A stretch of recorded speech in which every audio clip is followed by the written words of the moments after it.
আজ লক্ষ্মীপুর আসছেন জামাতের আমির ডক্টর শফিকুর রহমান। ত্রয়োদশ জাতীয় সংসদ নির্বাচনে ঘিরে 11 দলীয় জোটের নির্বাচনী প্রচারণা এবং দেশ ও জাতির জন্য এবং লক্ষ্মীপুরের মানুষকে দাঁড়িপাল্লা এবং 11 দলীয় জোটের যে প্রার্থী তাদের পক্ষে নির্বাচনী কার্যক্রম প্রচারণায় লক্ষ্মীপুর আসছেন জামাতের আমির ডক্টর শফিকুর রহমান। এই জনসভাকে ঘিরে নেতাকর্মী এবং 11 দলীয় জোটের যেই নেতাকর্মীরা আছেন বিভিন্ন দলে, তাদের মধ্যে উল্লাস দেখা দিয়েছে।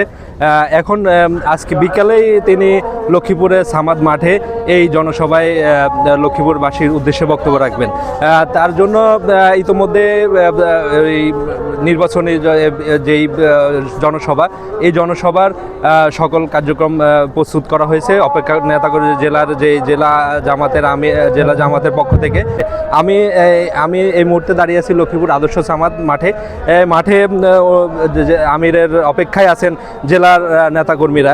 আমার সাথে এখন আছে জেলা জামাতের সেক্রেটারি এআর হাফিজুল্লাহ।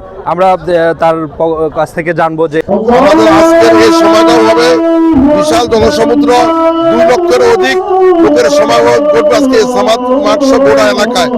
এবং আমাদের সকল প্রস্তুতি সম্পূর্ণ এবং আমাদের সকল যতগুলো বিভাগ আছে সকল বিভাগ আমাদের সক্রিয় আছে। আমরা আশা করি আজকে লক্ষ্মীপুরবাসী আমাদের জামাতকে সাদরে গ্রহণ করবে এবং আগামী দিনে জাতীয় নির্বাচনকে সামনে রেখে দেশ ও জাতির উদ্দেশ্যে গুরুত্বপূর্ণ বক্তব্য রাখবেন। ইনশাল্লাহ আমরা আশাবাদী লক্ষ্মীপুরের 4টি আসনে 11 জনের বিজয় করবে ইনশাল্লাহ। প্রধান অতিথি হিসাবে এখানে তার বক্তব্য রাখবেন। তার সাথে সহসঙ্গী হিসাবে কেন্দ্রীয় শিবিরের সেক্রেটারি সিবগাতুল্লাহ, এছাড়াও ডাকসু বিপি সাদিক কাইমো সহ জামাত এবং 11 দলীয় জোটের নেতাকর্মীরা তার সাথে সফরসঙ্গী হচ্ছেন।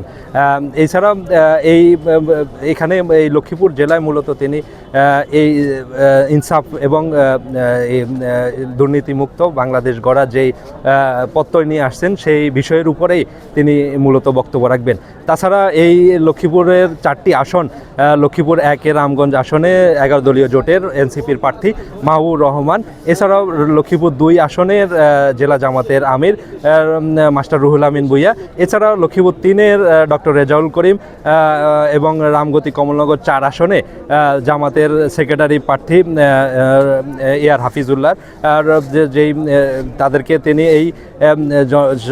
এই জনসভায় পরিচয় করে দেবেন, যাতে এই জনসভায় ইনসাফের দেশ গড়তে এই দাঁড়িপাল্লা এবং শাপলাকলিকে ভোট দিয়ে মানুষ জয়যুক্ত করে।